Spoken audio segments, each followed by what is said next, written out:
perdidos. Capítulo 8.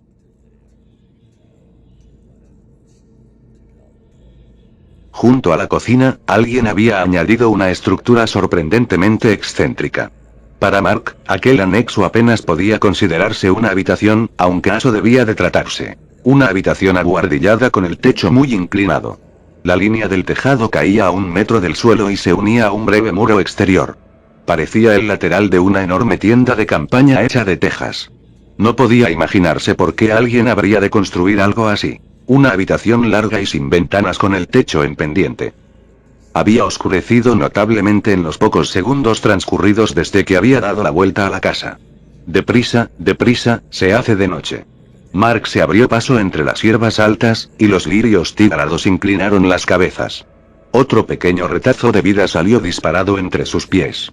Un olor seco y silvestre a putrefacción emanaba de un macizo de correhuela. Desde cerca, la habitación añadida se veía mal construida y necesitada de rellenas. No había nada en línea recta o en llano. Unas largas desportilladuras de pintura se habían desprendido de los paneles, junto a la puerta de la cocina. Mark subió 3 escalones rotos y miró a través de un estrecho vidrio. Una capa de polvo gris le impedía ver más que las formas vagas de la encimera y el arco de la entrada, idéntico al de su casa, que llevaba al comedor. El arco tallado en la pared parecía visto desde una perspectiva falsa. Movió el pomo de la puerta. A su alrededor, el ambiente había avanzado un paso más hacia el anochecer, aunque el cielo seguía casi brillante. Mark se quitó la camiseta de arriba y se envolvió con ella el puño derecho. Se había imaginado haciendo eso desde que dejó a Jimbo. Ahora le dio la impresión de actuar mecánicamente, sin pensar. Deprisa, deprisa, muchacho, haz lo peor que puedas. La oscuridad de la noche se acerca. Golpeó la estrecha ventana con la mano enfundada.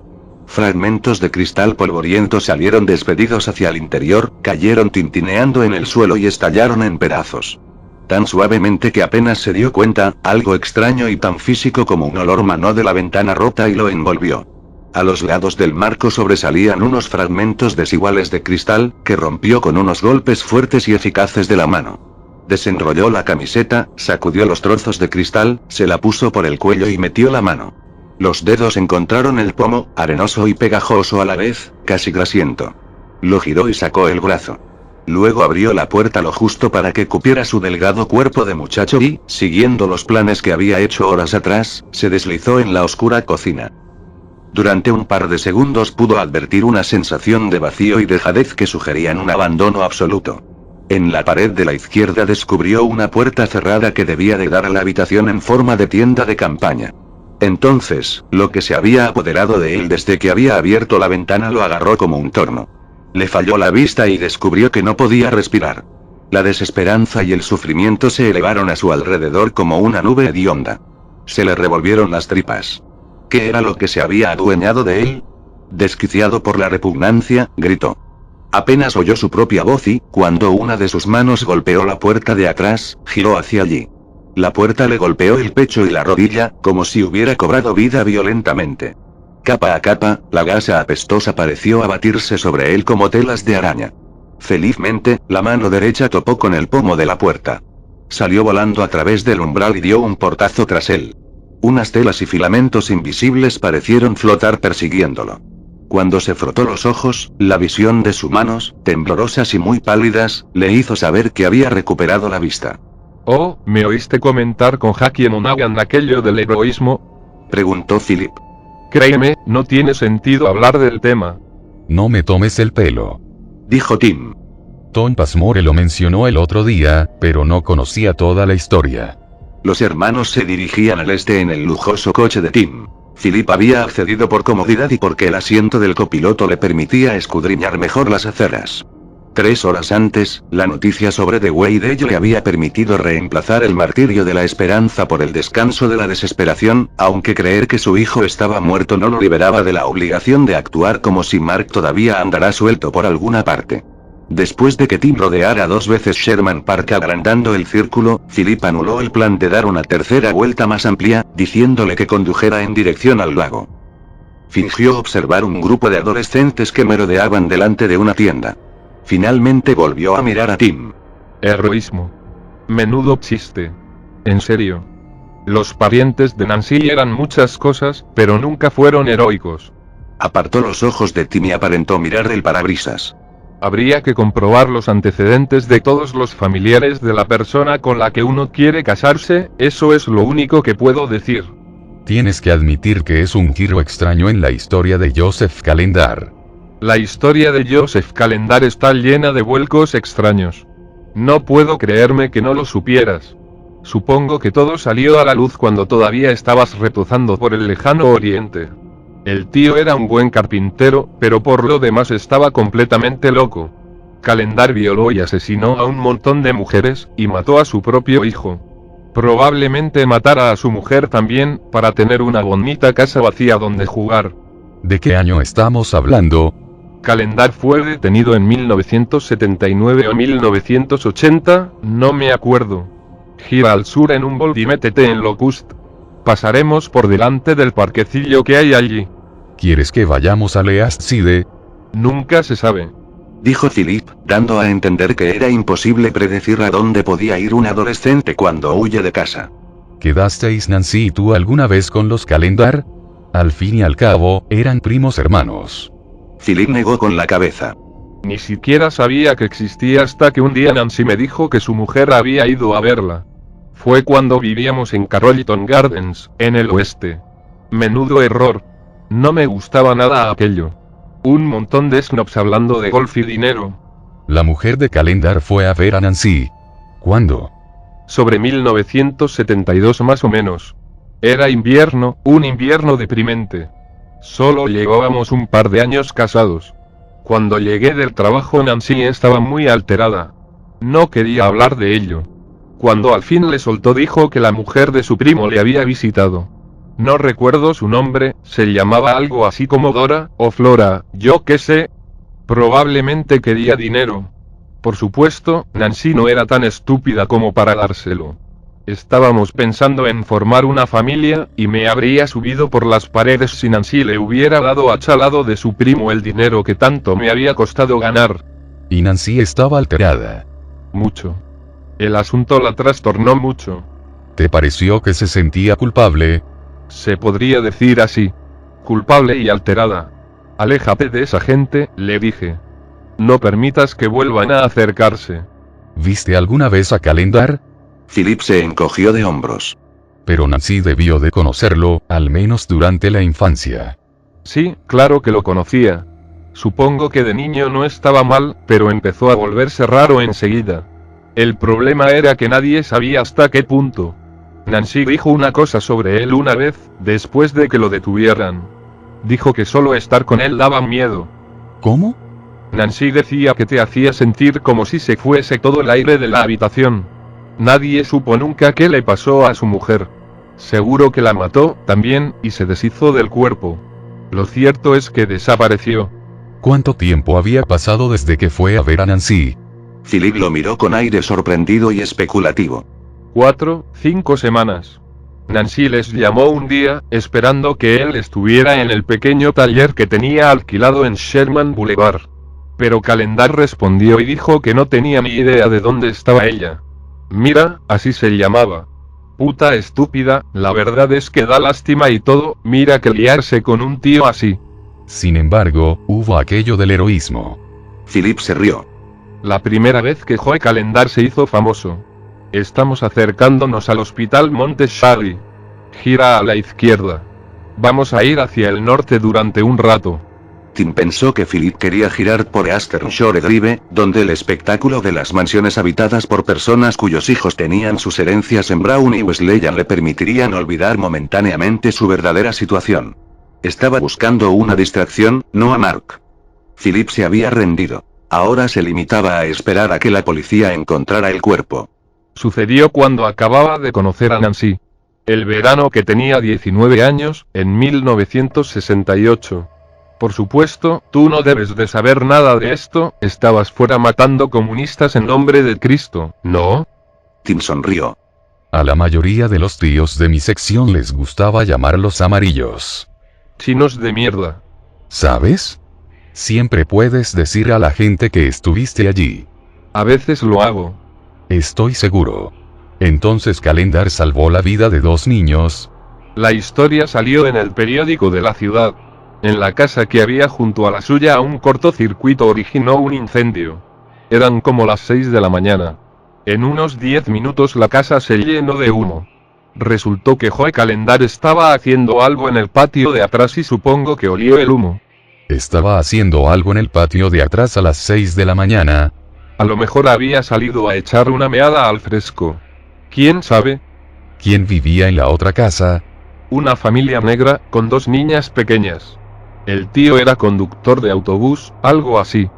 Más tarde dijo que Calendar no le había dado la hora y ni los buenos días desde que se mudaron, pero que lo que hizo demostraba que los negros y los blancos podían llevarse bien, al menos en la ciudad de Millhaven. La clase de tonterías que la gente quería oír. Sobre todo entonces, un año después de los grandes disturbios de Detroit, Chicago y Milwaukee. A la gente le encantó, convirtieron a Calendar en un símbolo. Sonrió. Como es normal, Calendar no tenía tiempo para los negros. ¿Qué hizo? ¿Rescató a las niñas? A las 2. Los padres ni siquiera habían salido de la cama cuando golpeó la puerta. De no ser por Calendar, todos habrían muerto por inhalación de humo. Según el conductor de autobús, echó la puerta abajo y entró directamente, gritando ¿Dónde estás? ¿Dónde estás? Las niñas corren hacia él, o él hacia ellas. Las agarra y las saca por la puerta. Los padres todavía estaban en la cama. Delante de la puerta, sin saber qué hacer a continuación. Mareados y groguis y todo eso, pero de todas formas no creo que el conductor de autobús fuera miembro de la Mensa. Calendar entró corriendo y se encontró con él y su mujer y sacó a todo el mundo. Así que los salvó a todos. Podría decirse así. Calendar no se detuvo ahí. Pensaba que había más gente dentro. El conductor de autobús le dijo al periodista que Calendar estaba intentando volver a entrar cuando llegó la policía y los bomberos, y lo contuvieron. Todo volvió a salir a la luz cuando lo arrestaron, por eso me acuerdo. Tim giró a la izquierda en la bonita calle llamada Andy E. Blumen, de camino al lago. Apenas fingiendo que estaba buscando a Mark, Philip dejó que sus ojos vagaran por encima de un grupo de chicos y chicas que iban hacia el este con raquetas de tenis, cómodas Adidas y bolsas Puma. El suyo era el aire anodino y confiado que da el hecho de ser hijos de padres ricos, ir a colegios privados y el convencimiento de tener derecho a todo. Ojalá pudiera permitirme vivir por aquí. Mark podría tener amigos como esos chicos, en lugar de ese bobo de Jimbo Monaghan. Míralos, están completamente a salvo. Pasarán por la vida riendo y con una raqueta de tenis en la mano. ¿Y sabes por qué? Porque estamos muy lejos de Pictou. Tom Passmore se había criado a la vuelta de la esquina de donde estaban, y su infancia, por lo que sabía Tim, no había sido ni segura ni estable. Giró en Eastern Shore Drive y Philip volvió la cabeza para mirar las grandes mansiones. En una de ellas, un hombre había matado al amante de su esposa. En otra, un millonario aficionado a los trajes negros y a los puros cubanos había violado a su hija de 2 años. En otra, 2 policías fuera de servicio, haciendo de asesinos a sueldo, habían matado a un hombre amable e inteligente. Jimbo no era bueno para Mark. Prosiguió Philip. Me tomás el pelo. Créeme, conozco a los chicos, y esos 2 no eran como los demás.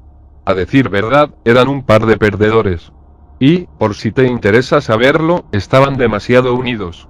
Se notaba en la música que les gustaba. No escuchaban a gente normal. Y todas esas tonterías me ponían los nervios de punta. La noche que Mark entró por primera vez en la casa abandonada, la chica perdida, la misma chica que él ya se había negado a rescatar, se le apareció de nuevo a Nancy Underhill. Su hijo había salido y Philip había desaparecido en su guarida, donde permanecería hasta las 10 de la noche, momento en el que saldría, anunciaría que iba a acostarse y la miraría como si cualquier desviación respecto a su programa fuera un indicio de procesos mentales cuestionables. A las 10:30 en punto se sentaría de golpe en la cama para escuchar el ruido de Mark abriendo la puerta principal o entrando en la cocina desde el patio de atrás. Si no oía a Mark volver antes de la hora acordada, le mandaría que pensara un castigo adecuado para tu hijo, volvería a tumbarse, se daría la vuelta y, una vez cumplidas sus obligaciones como consejero delegado de los Underhill de Superior Street, caería de nuevo en un apacible sueño. Se había sentado en el sofá con las piernas dobladas bajo el cuerpo y una taza de café frío en la mesa, mirando sin ver un capítulo repetido de Todo el mundo quiere a Raymond. La serie era un camuflaje. Philip la detestaba y era poco probable que cuestionara su estado de ánimo si la encontraba viéndola. En lugar de una escena en la que un actor llamado Ray Romano fingía discutir con su padre, Nancy estaba viendo algo completamente distinto, una escena que se repetía en la pantalla de su ojo interior. La de Nancy no tenía lugar en un salón ficticio de Long Island, sino en la cocina de una casa adosada de baja calidad construida por un oscuro contratista llamado James Carrollton, que entonces estaba cumpliendo el segundo de 3 años de condena por evasión de impuestos. En lugar de Ray Barone, periodista deportivo y padre de 3 hijos, estaba Nancy Underhill, una ama de casa de las afueras que seguía sin hijos después de 2 años de matrimonio, y delante de Nancy se encontraba Mira Calendar, la mujer de su horrible primo Joseph, que de adolescente hacía desaparecer a los perros y gatos de los vecinos llevándolos a solares lejanos, rociándolos con gas para encendedores y prendiéndoles fuego. Joseph llamaba a esa actividad hacer antorchas. Mira estaba sentada al otro lado de la mesa de la modesta cocina de las afueras, pidiéndole ayuda. Mira no tenía amigos. No podía hablar con nadie, solo con Nancy. Joseph la mataría si acudía a la policía. No suplicaba por ella, sino por la hija que desde que nació había sido el proyecto y el juguete privado de Joseph Calendar. En aquel entonces, Lily Calendar tenía 6 años y tanto el Estado como el Consejo Escolar desconocían su existencia. Hasta ese momento también lo había hecho Nancy. Joseph sacaba a su hija de la casa solo de noche, para esconderla de los vecinos. La única vez que Lily consiguió salir durante el día para escapar se había escondido en el callejón, y su padre se había vuelto loco de furia y preocupación. Cuando olió el humo y descubrió que provenía de la casa de un vecino negro con 2 hijas a las que Lily solía ver jugar en el patio, dio por supuesto que su hija había huido allí. A su vuelta, tosiendo, con los ojos enrojecidos y apestando a humo, Lily había salido llorando de su escondite, suplicando misericordia. En lugar de eso, dijo Mira, recibió la peor paliza de su vida. Su padre la quería, era el amor de su vida, y tenía que pagar un alto precio por su desobediencia. Y después de eso, Joseph construyó una habitación especial para encerrar a su querida hija y un muro para ocultar la habitación. Pero no fueron más que 2 de las muchas modificaciones que Joseph había realizado en la casa. Lo peor era. No quería decirlo. La escena se desplegaba una y otra vez en la mente de Nancy mientras miraba la televisión sin ver. Mira sollozando, ella temblando y bajando la cabeza, pensando, Philip tiene razón, está desequilibrada. Nada de esto es verdad, se lo está inventando. Nancy era consciente de lo que había hecho. Había evitado los problemas. Se había dicho, Mira tuvo un aborto, todos nos enteramos. No hay ninguna hija, gracias a Dios.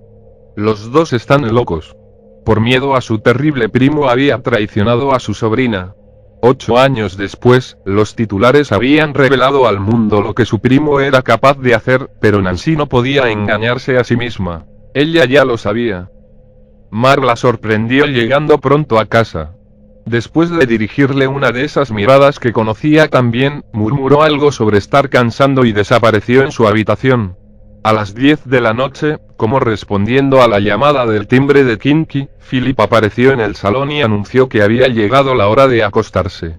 Sola, pues, se quedó sentada en el salón hasta que terminó el programa siguiente. Nancy apagó el televisor y en el repentino silencio supo que sus peores temores se habían hecho realidad. El mundo ya no discurría por sus viejos y seguros senderos. Se había producido un desgarrón en la tela y ocurrirían milagros horribles y funestos. Así era como lo percibía ella. Un 7 en la tela de la vida cotidiana de la que podrían manar cosas monstruosas. Y lo estaban haciendo, atraídas por aquel antiguo crimen de Nancy. Porque sabía que su hijo no la había obedecido. De una manera u otra, Mark había despertado a los Calendar. Ahora todos tenían que vivir con las consecuencias, que eran insoportables pero, por lo demás, imposibles de predecir. Un gusano gigante andaba suelto, devorando la realidad a grandes mordiscos. Los sensores del gusano habían localizado a Nancy, y su cuerpo, grande y húmedo, estaba cada vez más cerca, tan cerca que podía sentir la tierra cediendo bajo sus pies. Los sentidos de Nancy estaban bloqueados por el miedo. Unos momentos antes de ser capaz de levantar la vista hacia el arco que llevaba al pequeño comedor, supo que su visitante había regresado. Allí estaba la niña de 6 años vestida con un mono sucio, con los pies desnudos y mugrientos en el borde exterior de la alfombra desteñida y andrajosa, con la pequeña, delgada y siniestra espalda vuelta hacia Nancy. Tenía el pelo enmarañado y apelmazado de grasa, posiblemente de sangre. La ira brotaba de ella y flotaba en el aire estancado que las separaba. Había mucho desdén en toda aquella rabia. Lily había atravesado el desgarrón de la tela para juzgar a su tía débil y traicionera, a esa bruja miedosa y desesperada. Hay la furia, hay la rabia de un niño torturado, hay el poder de esa ira. También había venido a por Mark, advirtió su madre.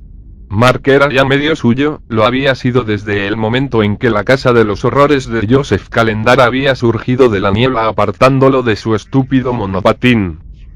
Jimbo Monaghan lo sorprendía lo tonta que podía ser la gente inteligente. Si él comprendía la razón de la mayoría de las cosas que Mark había dicho y hecho en los últimos 5 días, no debía de ser tan difícil de entender. Sobre todo cuando era tan obvia. Mark había llegado a casa por la tarde, había entrado en el pequeño cuarto de baño de la planta baja para mear y, en una bañera de agua tibia y llena de sangre, había descubierto el cadáver desnudo de su madre con una bolsa de plástico en la cabeza. La película de condensación del interior de la bolsa no le permitió ver la cara. Principalmente, distinguió la nariz y el agujero negro y abierto de la boca. Un segundo después, descubrió el cuchillo de cocina goteando sangre en las baldosas que había junto a la bañera. Al principio pensé que era una especie de terrible error, luego pensé que si iba a la cocina y volvía a entrar, ella ya no estaría allí. Durante todo ese tiempo, su corazón parecía haberse detenido. Creía que se había pasado en la puerta un rato increíblemente largo, contemplando a su madre e intentando comprender lo que veía. Le latían los oídos. Dio un paso adelante y le vio las rodillas, flotando como pequeñas islas pálidas en el agua roja. Un momento después se encontró solo en mitad de la cocina, como si un fuerte golpe de viento le hubiera hecho retroceder. A través de la puerta abierta del baño distinguió uno de los brazos de su madre apoyado en el borde de la bañera. Fui al teléfono de la pared. Me sentía como nadando bajo el agua. Ni siquiera sabía a quién llamar, pero supongo que marqué el número de mi padre en Kinky. Me dijo que llamara al 911 y que lo esperara afuera. Mark hizo exactamente eso. Llamó al 911, dio la información esencial y salió afuera a esperar. Unos 5 minutos después, su padre y los profesionales médicos llegaron casi a la vez. Mientras aguardaba en el porche, sentía una claridad petrificada y suspendida, que, pensó, debía de ser similar a lo que experimentaban los fantasmas y los muertos al observar el paso de los vivos.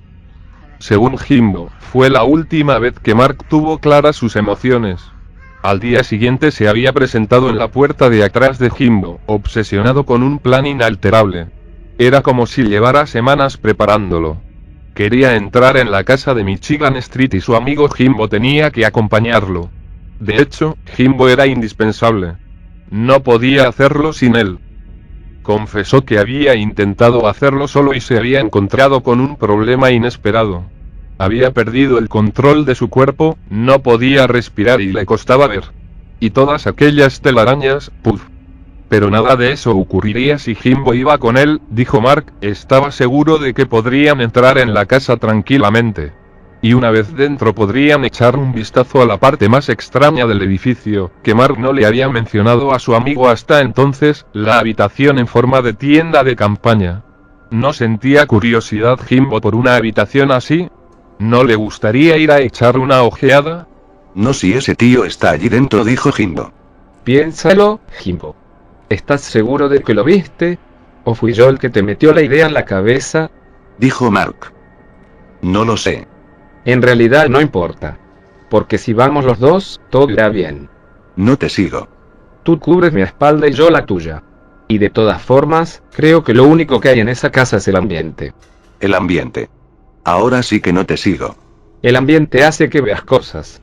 Hizo que te desmayaras y a mí me puso enfermo, era como si estuviera cubierto de telarañas.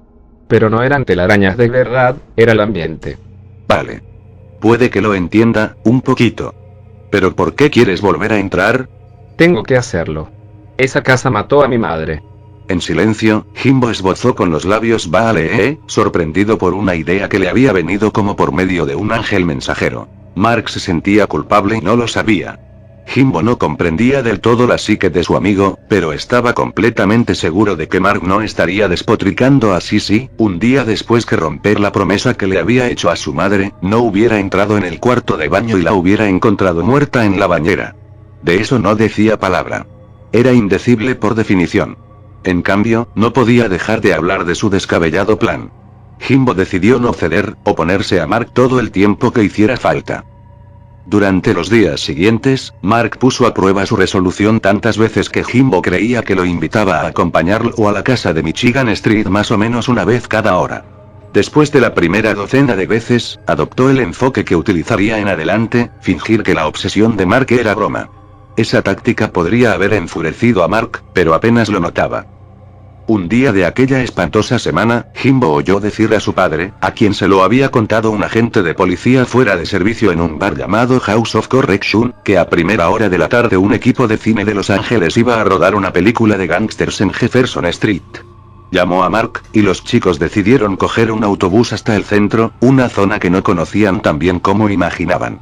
Sabían que el número 14 pasaba por la biblioteca central y el museo del condado, y dieron por supuesto que no les costaría encontrar Jefferson Street en la parte del centro al oeste del río de Millhaven o cerca de allí, donde Grand Avenue aparecía flanqueada por cines, librerías, tiendas de especialidades y grandes almacenes hasta la Universidad Lafayette, al oeste de la biblioteca y el museo. Se bajaron del autobús demasiado pronto y perdieron 20 minutos dando vueltas al norte y al este antes de preguntar a un tipo con pinta de pijo que mostraba, pensó Jimbo, demasiado interés por Mark, aunque este, como era habitual, no se dio cuenta de la admiración que suscitaba. Luego recorrieron una manzana más de Orson Street y llegaron a la parte de arriba de Cathedral Square, antes de volverse a mirar la esquina y descubrir que habían dejado atrás Jefferson Street. Para acortar parte de la distancia que habían recorrido de más, tomaron uno de los caminos que atravesaban la plaza. Jimbo se dio cuenta con una punzada de dolor de que al principio de ese verano no habrían hecho ese viaje sin los monopatines. Esta vez ni siquiera se habían planteado cogerlos. Tengo que entrar, lo sabes. Te estás ablandando. Poco a poco, mi lógica está acabando por convencerte. Llegaron a la parte de abajo de Cathedral Square y giraron a la izquierda en Jefferson. 2 manzanas más allá un montón de gente pululaba delante del Hotel Pforzheimer. Mark saltó hacia adelante y se dio la vuelta bailando sobre la punta de los pies. ¿No crees en mi lógica aplastante? Dijo y le dio 2 golpes suaves al brazo izquierdo de Jimbo. Muy bien, pensemos, ¿vale? Tenemos esa casa vacía, aunque quizá en realidad no esté vacía. Está vacía. Tú calla. Tenemos esa casa, ¿vale? Durante un montón de tiempo ni siquiera la ves, pero cuando al fin lo haces quieres pasarte casi todo el tiempo mirándola. Luego tu madre te hace prometer que la olvidarás. Te asustas, pero decides entrar de todas formas y echar un vistazo. Y al día siguiente descubres que se ha suicidado. Y entonces pierdes la cabeza, dices que es culpa de la casa y que tienes que entrar y registrarla de arriba a abajo. A mí me parece lógico. ¿Sabes lo que me parece a mí? ¿Qué? ¿Una idea genial? Que te sientes culpable. Mark se quedó mirándolo, sin habla por un momento. ¿Te sientes culpable? Solo es eso. No puedes soportarlo. Piensas que la culpa es tuya. Mark miró las farolas, los coches aparcados, los carteles de los edificios de Jefferson Street. Parecía casi anonadado. Te lo juro, nadie me entiende. Mi padre no me entiende, ni siquiera tú. A lo mejor mi tío me entendería, él tiene imaginación. Va a venir hoy. Quizá ya esté en la ciudad. Mark señaló al Pforzheimer, sin saber que lo estaba mirando desde una ventana de la 4ª planta. Ahí se aloja, en el Pforzheimer. Cuesta un montón de dinero. Para ser escritor, gano una pasta. Podríamos ir a verlo ahora. ¿Quieres? Jimbo se negó. Un adulto desconocido e impredecible de Nueva York solo podía complicar las cosas. Los chicos siguieron subiendo por la calle hasta llegar a unos 6 metros del equipo de rodaje. Un hombre fuerte con una barba tipo ZZ Top y una etiqueta de identificación colgada al cuello les indicó que se detuvieran. Es el tío de enredos de familia, dijo Jimbo. Michael Fox. Estás loco. Michael Fox no es tan mayor. No, el tío que hacía de su padre. Debe de ser muy viejo ya. Pero todavía tiene buena pinta. Por muy buena pinta que tenga, ese coche le va a fastidiar, dijo Mark, y los dos se rieron. El padre de Mark lo estropeó todo, ese fue el problema. Habían visto el coche de Timothy Underhill aparcar delante de la casa, y Jimbo se dio cuenta de la emoción que despertaba en su amigo la simple visión de su tío subiendo al porche. Jimbo pensó que parecía un buen tipo, bastante grande, vestido cómodamente con tejanos y cazadora azul. Tenía cara de haber visto mundo y daba la impresión de que sería fácil llevarse bien con él. Pero cuando apagaron el equipo de música y salieron de la habitación, el padre de Mark hizo un comentario estúpido y desdeñoso antes incluso de que llegaran a la escalera, algo sobre el hijo y heredero y su coleguita, dejándolos como un par de idiotas. Cuando los presentaron, el padre de Mark aludió a Jimbo como el colega de Mark e insistió en tratarlos como si estuvieran en segundo curso, lo que hizo imposible que se quedaran en casa. Luego el padre de Mark se puso pesadísimo sobre la hora a la que tenían que volver, y Jimbo advirtió que Mark estaba cada vez más nervioso. Era como si acabara de dejar una maleta con una bomba y quisiera largarse de allí antes de que explotara.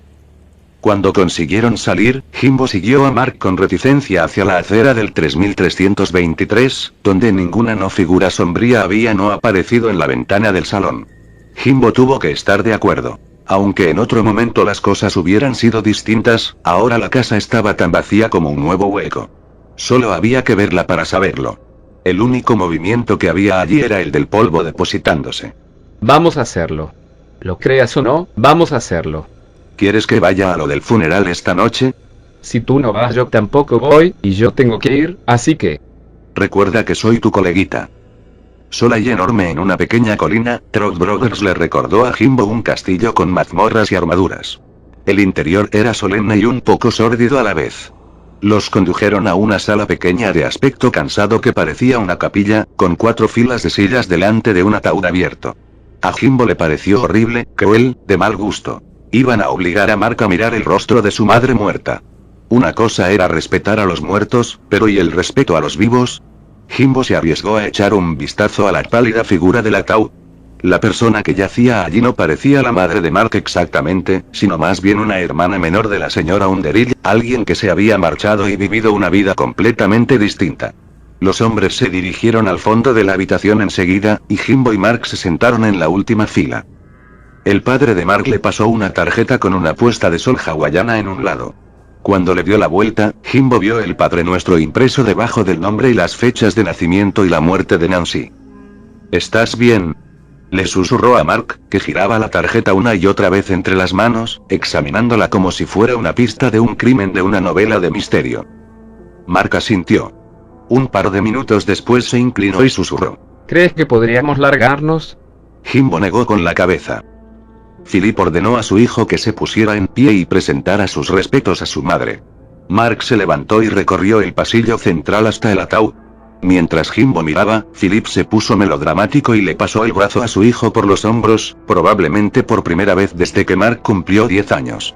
No podía evitarlo, pensó Jimbo. De hecho, ni siquiera era consciente de estar posando para la obra de arte de un fotógrafo inexistente. Creía que era sincero.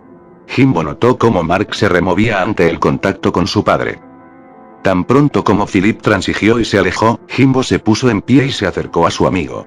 No quería mirar a la maquillada Nancy del ataúd, así que avanzó despacio, pero no podía soportar la idea de que Mark estuviera solo ahí. Cuando llegó a su lado, Mark miró hacia él y, por la relajación de su expresión, Jimbo advirtió que estaba agradecido de su presencia. Mark dijo con voz apenas audible. ¿Cuánto rato se supone que tengo que quedarme aquí? Puedes irte ya. Mark bajó la vista a la mujer del ataúd. Su rostro se convirtió en una máscara inexpresiva. Una única lágrima le cayó del rabillo del ojo izquierdo, luego del derecho. Sorprendido, Jimbo volvió a mirar a su amigo y descubrió que la máscara había empezado a temblar. Tenía más lágrimas en los ojos. De repente, Jimbo también sintió ganas de llorar. Desde la parte de atrás, el padre de Mark dijo en un susurro pomposo y teatral. Lo siento por el pobre niño. Y las lágrimas de Jimbo se secaron antes de salir. Si él lo había oído, Mark también. Los chicos se miraron. El rostro de Mark se había ruborizado violentamente. Timothy Underhill dijo algo en voz demasiado baja, y esta vez casi olvidándose de no subir la voz, el padre de Mark dijo. La encontró Mark, por la tarde. Volvió a casa de Dios sabe dónde, entró en el cuarto de baño y allí estaba. Jimbo percibió que Mark jadeaba. Cuando llegué a casa la estaban metiendo en la ambulancia. Oh, No. Dijo el tío de Mark. Con expresión rígida pero aún colorado, Mark dio un paso alejándose del ataúd y se volvió. Unos minutos más tarde, todos salieron al intenso calor. El enorme sol estaba demasiado cerca de la tierra y la luz quemaba los ojos de Jimbo. El padre de Mark se abrochó la chaqueta del traje, se alisó la corbata y emprendió el descenso de la colina como un vendedor dispuesto a cerrar un trato. Timothy Underhill lanzó a los chicos una mirada llena de simpatía y luego siguió a su hermano por el camino de bajada. Unas líneas de calor temblaban en el techo del Volvo. Mark hundió las manos en los bolsillos de los tejanos y miró el césped cuidado, sospechosamente sano, que terminaba con un corte perfectamente delineado a los lados del sendero. Odio a mi padre. Dijo con voz extrañamente razonable. Con un breve y eléctrico estremecimiento de pánico, Jimbo se preguntó cómo iba a superar Mark el funeral de su madre. Para Mark, el día del funeral de su madre giró en torno al momento en que el puñado de barro marrón grisáceo y duro con la marca de la pala del enterrador cayó de su mano derecha a las fauces de la tumba y golpeó la parte superior del ataúd.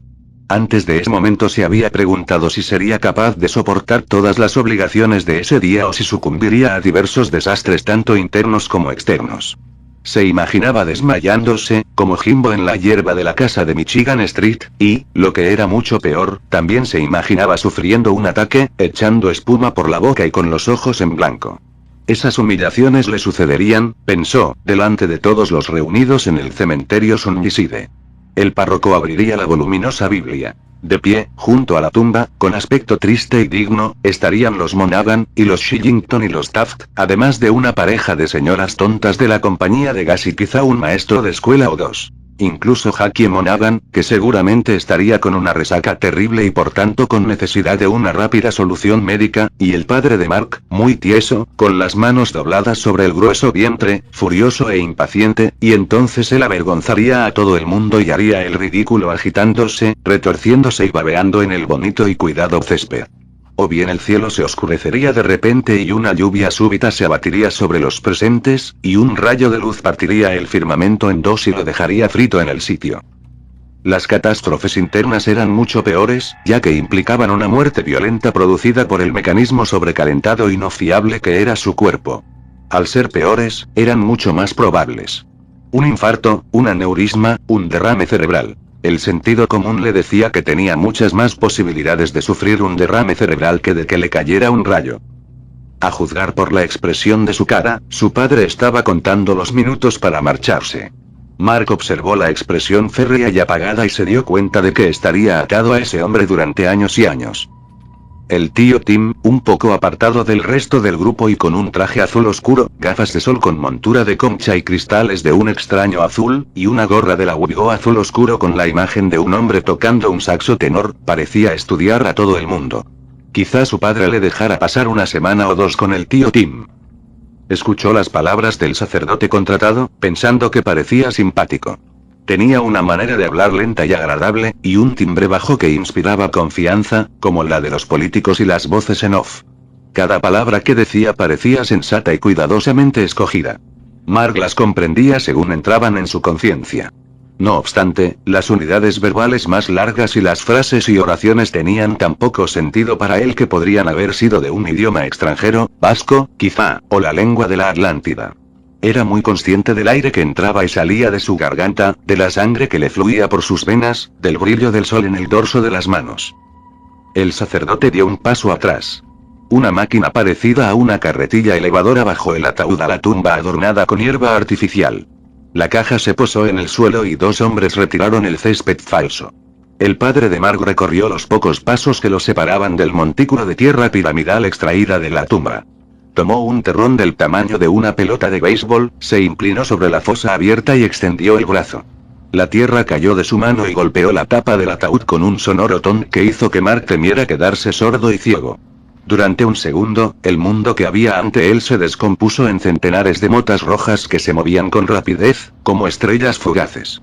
Los puntos danzantes formaron la figura de Philip Underwood limpiándose las manos mientras se apartaba de la tumba. La cabeza le daba vueltas y sentía en el pecho un aire efervescente y un poco más frío que el resto del cuerpo. El tío Tim se acercó a la tumba. Él también tenía una pelota de béisbol de tierra en una mano. La pelota del tío Tim golpeó el ataúd con el sonido mate y hueco de una mano contra una puerta de madera maciza.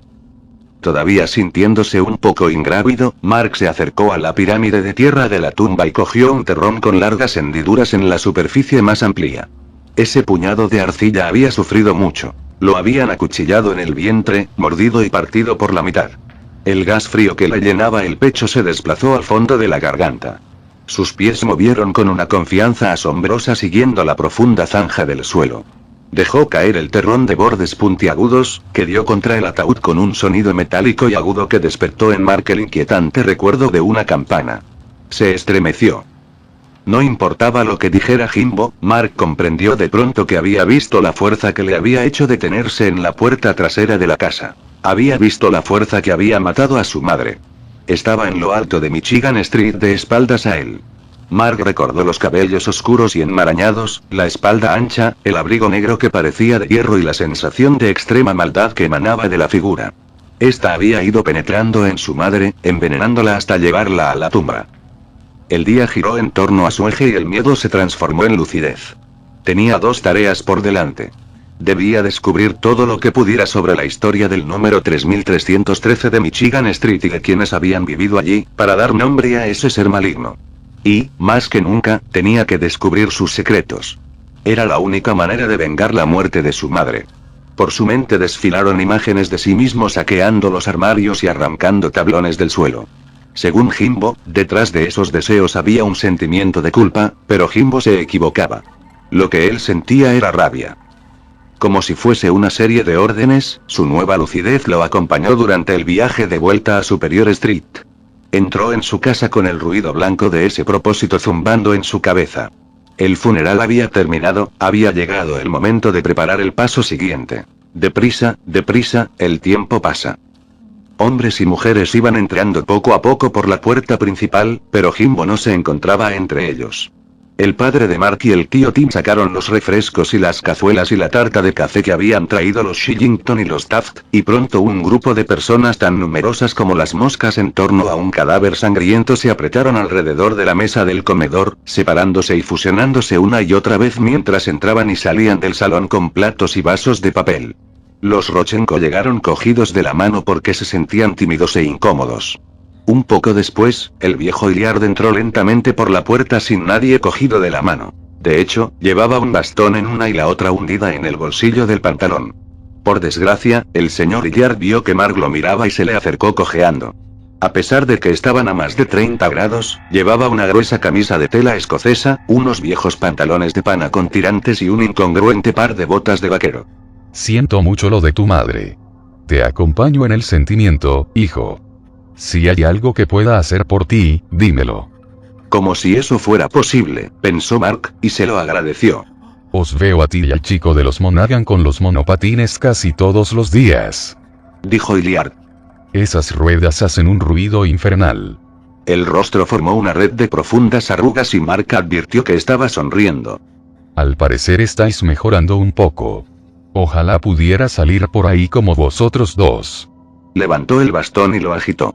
Todo iba bien hasta que se me torció el tobillo cuando salía del porche el otro día. Me caí como un saco de patatas. Ahora mismo casi no puedo ni ir a comprar. Se inclinó hacia adelante y susurró. A decir verdad, hijo, casi no puedo llegar a la taza cuando tengo que mear en mitad de la noche. Continuará.